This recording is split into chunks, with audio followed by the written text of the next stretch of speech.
Cepat kita pergi dari tempat ini. Gereka kakak, Gereka.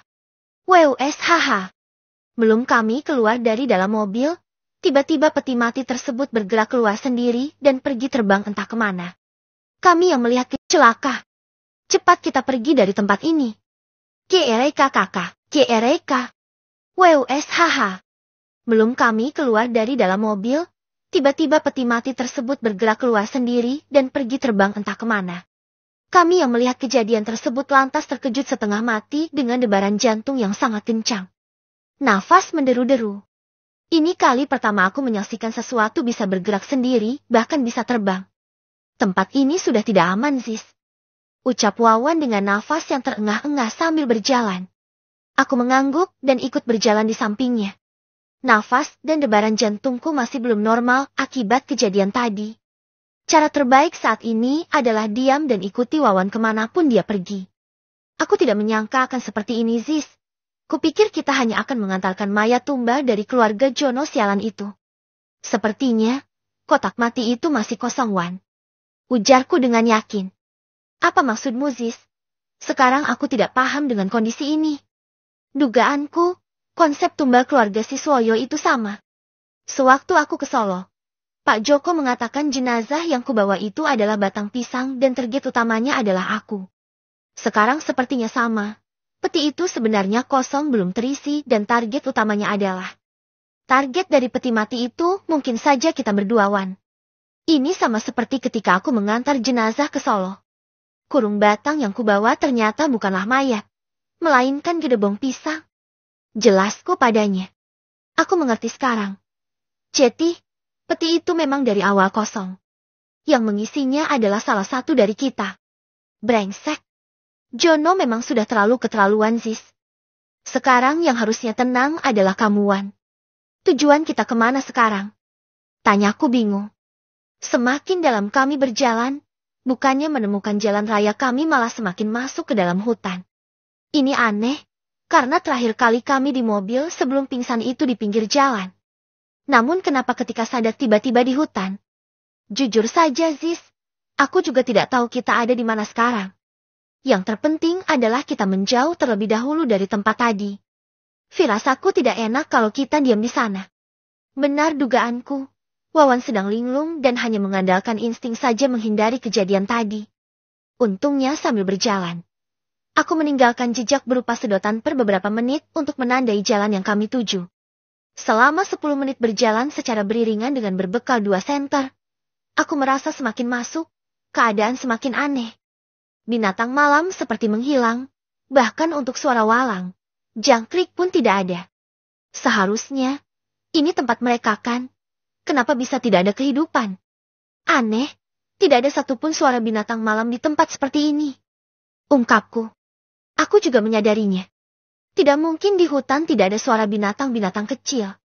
WUSHHHH. Tiba-tiba angin yang kencang menerpa wajah kami. Wawan memegang dadaku untuk tidak melanjutkan berjalan. Sepertinya dia menyadari sesuatu. Ada apa, Wan? Tanyaku lirih. Kita sedang diawasi, Ziz. Mata itu terus melihat kita dari kejauhan. Mata. Aku lantas menoleh ke segala arah untuk menemukan mata yang dimaksud olehnya. Sayangnya, aku tidak menemukan apa-apa. Wan, bau apa ini? Ujarku yang tiba-tiba mencium bau yang sangat menyengat. Jangan lari, Ziz, kita harus tetap bersama. Ayo lanjut jalan lagi. Ujarnya pelan kepaku. GLK? Aku menelan saliva mendengar ucapannya yang sangat serius. Semakin berjalan, bau bangkai yang kucium semakin memekakan hidung. Rasanya aku ingin muntah. Wawan juga, dia berjalan sambil menutup hidungnya. Tap, tap, tap, tap, tap, tap, tap, tap, tap. Di belakangku, aku merasakan langkah kaki yang mengikuti. Jantungku rasanya ingin copot sebab, selain langkah kaki, aku bisa merasakan hawa panas yang timbul dari nafas sesuatu di belakang. Jangan lari. Kalau nomor HP kalian Ingat sudah itu, dipakai Ziz. lebih dari setahun, Wawan tidak perlu memperingatkanku. lagi minjem ke teman. Huh. Saya dapat ini 10 juta. Huh. Aku dapat 15 juta. Nafasku terengah-engah. Semua ini adalah Tekanan limit batinku kalian di membolak tiket. merasakan Pengajuan aura sudah tekanan yang cukup. datang Masukkan entah nomor dari HP mana. dan dapat diri saya Aku terus membaca doa yang tertulis dalam hati untuk menguatkan jiwa ragaku. 390 ribuan Aku aja bisa. per bulan. Ayo Aku download bisa. dan cek limit kalian Ujarku sekarang. dalam hati. SRKKK. Tiba-tiba Wawan memegang tanganku dengan erat. Dia pasti ingin agar aku tidak berpisah dengannya dan malah nanti menyusahkan karena harus mencari satu sama lain. MATHI. MATHI.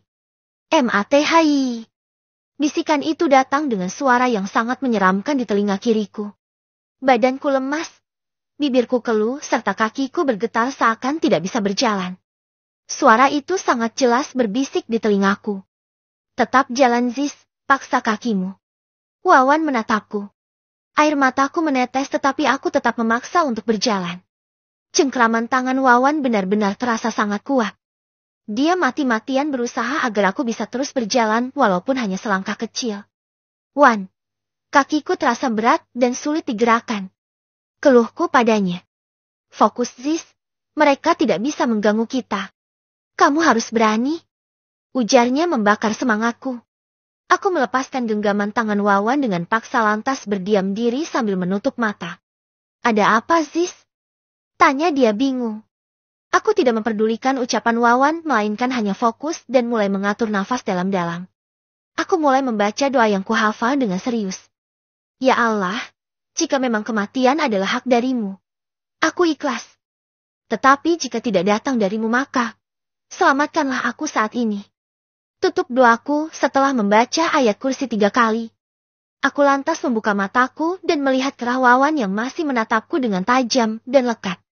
Kaki mulai kugerakkan untuk berjalan kembali. Ayo lanjut lagi, Wan. Ujarku dengan yakin. Wawan tersenyum ke arahku. Benar, kakiku sudah bisa digerakkan kembali.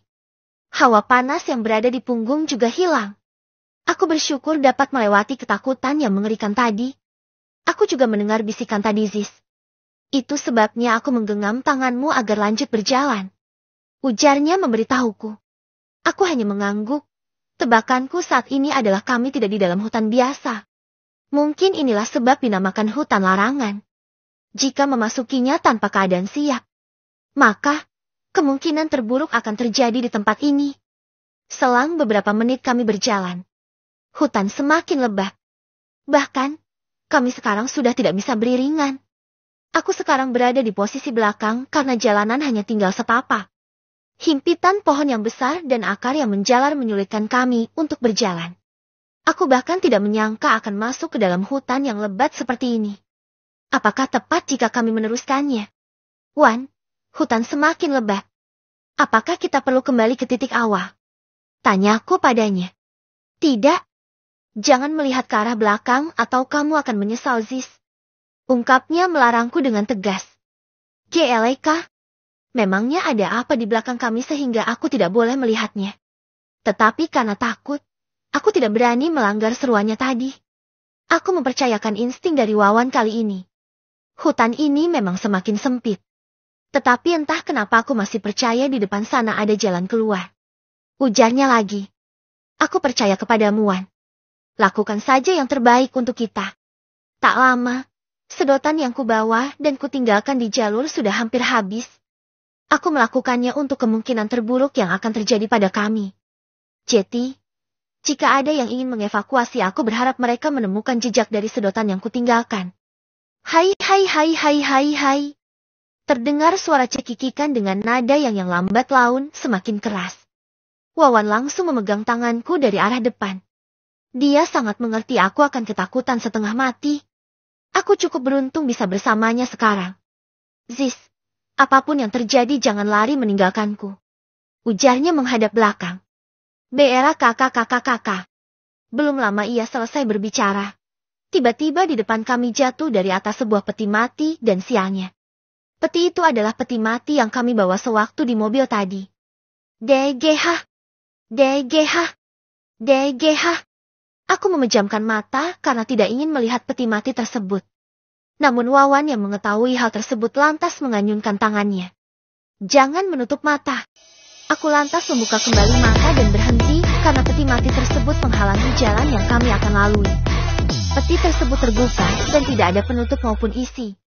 KLKKK. WUSHH. Peti tersebut bergerak-gerak lantas terbang ke atas sangat cepat. Aku dan Wawan dengan segera berjalan kembali dengan tidak menghiraukan kejadian tadi, bahkan tidak sama sekali menoleh ke arah belakang. Peti tersebut masih membayangi kita, Wan. Ujarku dengan bibir bergetar. Aku tahu, peti tersebut memang harus terisi mayat salah satu dari kita. DGH. Membayangkannya saja sudah membuatku bergidik merinding. Bagaimana caranya kami agar bisa lepas dari teror peti mati tersebut? Beberapa menit kemudian, jalan yang tadinya hanya setapak kini kembali lebar dan bisa untukku berjalan berdampingan dengan Wawan. Wajahnya masih terlihat serius berbeda denganku yang masih saja ketakutan akibat suasana yang mencekam saat ini. Tunggu, Wan. Ujarku menyuruhnya berhenti. Ada apa, Ziz? Ini. Aku memungut sedotan yang sebelum-sebelumnya kutinggalkan. Itu sebuah sedotan. Apa ada yang aneh? Tanyanya sambil ikut berjongkok. Sedotan ini adalah pertanda jalan yang kubuat. Kenapa bisa menemukannya saat kami berjalan maju? Apa mungkin sedari tadi kami hanya berputar-putar saja? Sedotan ini aku yang menyebarkannya, Wan. Ini berarti kita hanya berputar-putar saja sedari tadi. Ucapku yakin. Kamu menandainya. Itu hebat, Ziz. Tetapi masalah baru sekarang sudah muncul. Kita tersesat di hutan yang kita juga tidak mengetahui sekarang berada di hutan mana. Brengsek. Wawan terlihat kesal dan langsung duduk bersila sambil tangannya menadah ke atas seraya berdoa. Aku juga mengikutinya dengan doa yang bisa kubaca dalam hati.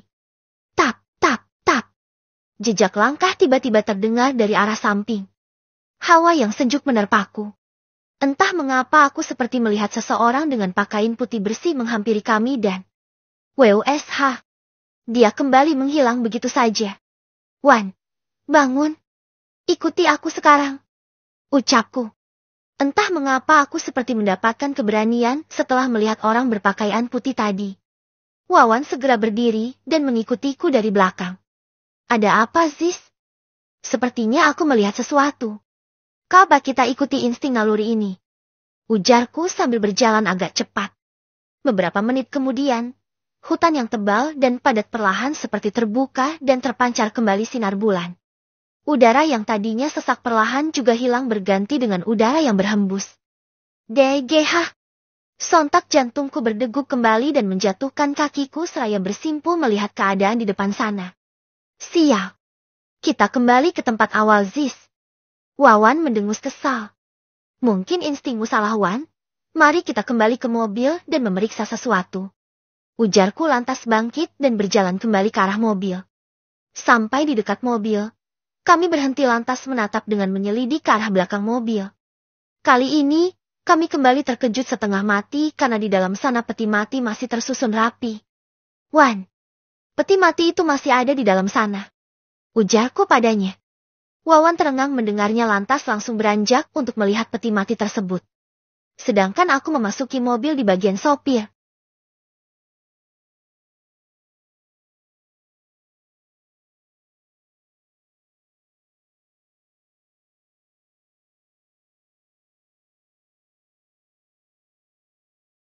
Beberapa menit kemudian, hutan yang tebal dan padat perlahan seperti terbuka dan terpancar kembali sinar bulan. Udara yang tadinya sesak perlahan juga hilang berganti dengan udara yang berhembus. DGH. Sontak jantungku berdegup kembali dan menjatuhkan kakiku seraya bersimpuh melihat keadaan di depan sana. Sial. Kita kembali ke tempat awal, Ziz. Wawan mendengus kesal. Mungkin instingmu salah, Wan. Mari kita kembali ke mobil dan memeriksa sesuatu. Ujarku lantas bangkit dan berjalan kembali ke arah mobil. Sampai di dekat mobil, kami berhenti lantas menatap dengan menyelidik ke arah belakang mobil. Kali ini, kami kembali terkejut setengah mati karena di dalam sana peti mati masih tersusun rapi. Wan, peti mati itu masih ada di dalam sana. Ujarku padanya. Wawan terengang mendengarnya lantas langsung beranjak untuk melihat peti mati tersebut. Sedangkan aku memasuki mobil di bagian sopir. Ziz, petinya masih utuh. Jenazah di dalamnya juga lengkap. Wawan setelah mengatakan hal tersebut lantas memasuki mobil. Dan segera memberikan kunci kepadaku. Cas. Secara ajaib, mobil yang kustarter menyala. Ini aneh. Kenapa tiba-tiba semua keadaan menjadi normal seperti ini? Setelah mengetahui mobil bisa menyala, aku lantas kembali mematikan mobil. Kenapa dimatikan? Seharusnya kita jalankan mobil ini, Ziz. Tapi aku tidak langsung menjawabnya, malah keluar dari mobil dan tak lupa mengambil aqua botol 1 liter untuk melakukan wudhu. Setidaknya, bisikan hatiku mengatakan hal tersebut. Setelah selesai, aku lantas masuk kembali ke dalam mobil. Andai berjalan, kita akan menjalankan mobil ini kemana, Wan? Tidak ada jalan raya di sini. Sepertinya kita memang sedang dijebak di beda alam. Ujarku padanya. Kamu benar. Mereka sedang mempermainkan kita, Ziz. Sekarang, lakukan apa yang dibisikkan oleh hati kecilmu. Ujarnya percaya kepadaku. Aku langsung membuka tas yang berisi majmu tempat kumpulan surah-surah penting untuk membuka surah Al-Mulk. Tanpa meminta izin, aku lantas membacanya. Sedangkan Wawan ikut membaca syalawat-syalawat Nabi. Bacaan. Sengaja aku mengeraskannya agar para setan-setan biadab itu tahu bahwa kami tidak bisa ditaklukkan dengan mudah. Selesai membaca surah Al-Mulk, aku lantas menutup majmu dan mengembalikannya ke dalam tas. Tak lama kemudian, KLKKKK, KLKKK, KLKKK, KLKKK. Mobil bergoyang-goyang secara tak menentu dan hal tersebut membuatku kembali tak sadarkan diri lagi alias pingsan. Aku tidak tahu apa yang terjadi dengan Wawan, semoga dia juga baik-baik saja. Ziz. AZTSS. Heh, sadar heh. Tepukan di pipiku terasa. Aku membuka mata secara perlahan untuk kembali mendapatkan kesadaranku kembali. Agih. Aku memegang kepalaku yang terasa pusing sekali. Kita sudah sadar, Ziz. Ujar Wawan yang sedang berada kursi Sopi. Perlahan. Aku pun mengingat kejadian sebelumnya di mana aku masih berada di dalam hutan. Sewaktu kami kembali dari perjalanan yang berputar-putar, seharusnya aku berada di kursi sopir kan? Kenapa sekarang aku berada di sebelahnya sekarang? Tidak masuk akal. Kamu tunggu sini dulu, Ziz. Aku akan mengecek peti di belakang sana terlebih dahulu. Ujarnya lantas keluar dari mobil. Sepintas aku melihat ke arah luar. Ternyata kami pingsan di pinggir jalan yang sebelumnya kami lewati saat menabrak wanita yang bermuka seram dengan menemplok di kaca mobil. Lantas waktu aku terbangun di hutan itu bagaimana caranya? Ziz, jenazahnya utuh. Masih aman. Ucap Wawan yang sudah kembali memasuki mobil. Sekarang gimana, Wan? Kita buang saja peti jenazah sialan ini, Ziz. Jangan gila, Wan. Kita antarkan saja. Walaupun menyusahkan dan kurang ajar. Dia tetap berhak dijebloskan di liang lahat. Biarkan saja Tuhan yang menghakiminya nanti. Tugas kita sebagai manusia adalah mengantarnya. Jelasku padanya. Wawan sepertinya keberatan atas penjelasanku. Tetapi dia tetap setuju dan kembali menjalankan mobil ini sesuai alamat yang tertuju. Coba kamu buka Maps-nya. Ujarnya. Aku dengan cepat membuka HP dan terdapat banyak notifikasi yang masuk. Apalagi dari Cinta. Dia banyak sekali miss call tetapi aku tepikan terlebih dahulu dan membuka Maps. Dari yang kulihat, sedikit lagi, Wan. Sekitar 10 menit lagi sampai. Ziz. Bukan di HP-mu tapi di layar itu loh Maps-nya. Oh ya lupa, mobil ini juga kan mempunyai GPS hehe. Aku pun men-setting Maps-nya. Setelah selesai, aku membakar rokok dan mulai mengingat kejadian yang kami alami sebelumnya. Sebetulnya, aku ingin bercerita banyak dengan Wawan. Tetapi, alangkah lebih elok setelah jenazah sialan ini kami antar terlebih dahulu. Sekarang, rumah-rumah dari warga beberapa sudah terlihat yang menandakan kami berada di jalan raya betulan bukan tersesat. Belok kiri, masuk langsung lurus terus, Wan. Sepertinya kampungnya masuk, atau memang villa di dalam. Ujarku memberitahu Wawan. Wawan membelokkan mobil sesuai arahan, sekitar 5 menit kami lurus dan terpampanglah sebuah rumah tua yang sangat besar. Mirip seperti sebuah villa yang sudah lama ditinggalkan oleh penghuninya. Ini serius alamatnya di sini, Ziz. Ucapnya heran. Iya, Wan, sesuai dokumen dan petunjuk Maps. Kok enggak ada rumah warga lainnya yang dekat? Berjauhan sekali rumah lainnya. Protes Wawan. Lebih penting lagi, rumah ini ada isinya tidak? Itu tidak penting, Ziz. Kita taruh depan pintunya saja peti mati setan ini. Ada yang bisa saya bantu, Mas? Tiba-tiba seseorang datang dan berbicara dengan kami. Bersambung.